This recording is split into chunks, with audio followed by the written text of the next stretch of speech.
Suicide Squad Kill the Justice League is one of those games that make you wonder how many bad ideas had to get approved before anyone said, hold on, don't do this. Because this thing had Rocksteady behind it. Think about Batman. The Justice League was in it, and enough budget to probably feed a small country. And somehow the end result was a live service shooter that felt like it was designed by a committee, tested by nobody, and marketed like they knew it was already in trouble. That's the weird part. This wasn't some random bargain bin disaster. This was a huge studio making a huge game with huge expectations and then walking face first into a live service wall at full speed. So let's talk about what happened here. Because this game is a perfect example of how you can have a strong studio, a famous IP, and a giant budget, and still end up with something that feels completely out of touch. And I mean completely out of touch. It's the kind of game where you keep playing and you start to think, alright, when does it become fun? And the game just stares back at you like, no, this is it. This is the only thing we have. That's when you know you're in trouble. Rocksteady had a reputation. The whole reason people cared about this game is because it was Rocksteady. That name meant something. They made the Arkham games. They knew how to make a superhero game feel tight, stylish, and actually good. So when they announced Suicide Squad, people didn't just hear new game, they heard, okay, these people probably know what they're doing. That trust mattered. And honestly, that trust is probably the reason the disappointment felt so hard. Because once people realized this wasn't some focused single-player superhero game, but a live service shooter with loot, menus, and endless busy work, mood changed so fast. Somewhere along the way, somebody looked at the Suicide Squad and thought, you know what this needs? A progression system that makes everything feel like a chore. And that's the game. That's the whole problem. It doesn't feel like a game built around a cool idea. It feels like a game built around a spreadsheet. Everything is dressed up like a big event, but once you get in there, you realize you're mostly doing the same stuff over and over, while the game politely asks you to care about gear numbers. Gear numbers.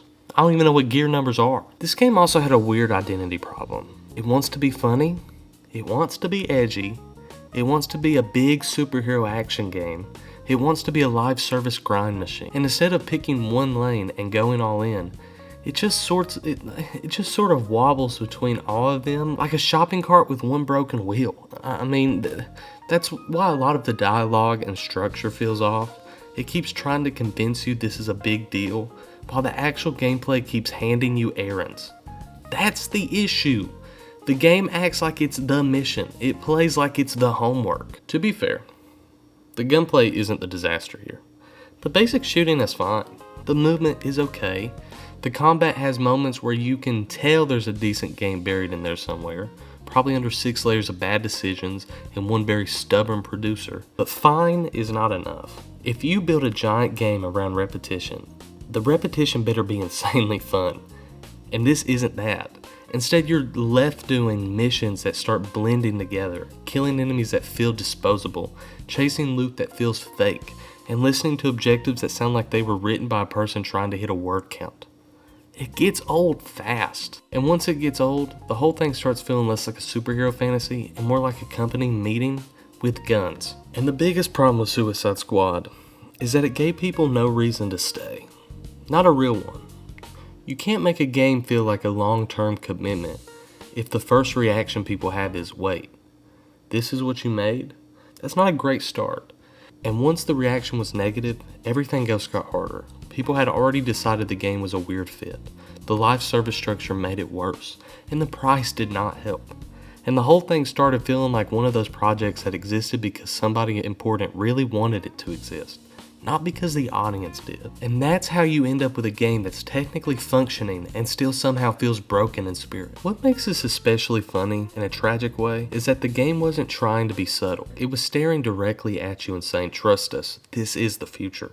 And then the future showed up and nobody was interested. That's the actual miss here. It wasn't just a bad launch. It was a bad read on what people wanted from this studio, this IP, and this genre completely. You don't bring Rocksteady back to make a game that feels like it should have a season pass and a daily login reward. That's not nostalgia.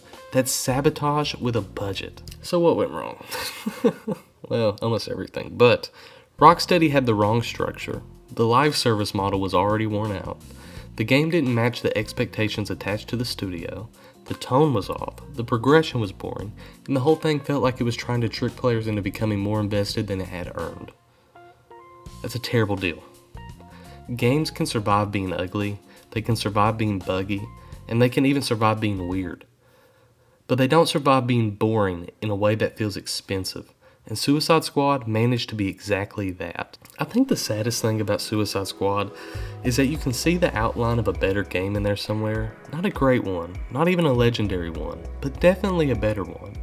Instead, what we got was this big budget reminder that a famous logo and a beloved studio name do not automatically save a project from a bad direction. It's the kind of game that makes you go, wow, somebody really had a fight for this, and then you wonder who won the fight, because the audience definitely didn't. So yeah, that's Suicide Squad Kill the Justice League, a game that had Rocksteady, the Justice League, and enough money to look impossible to mess up, and then somehow still managed to mess it up.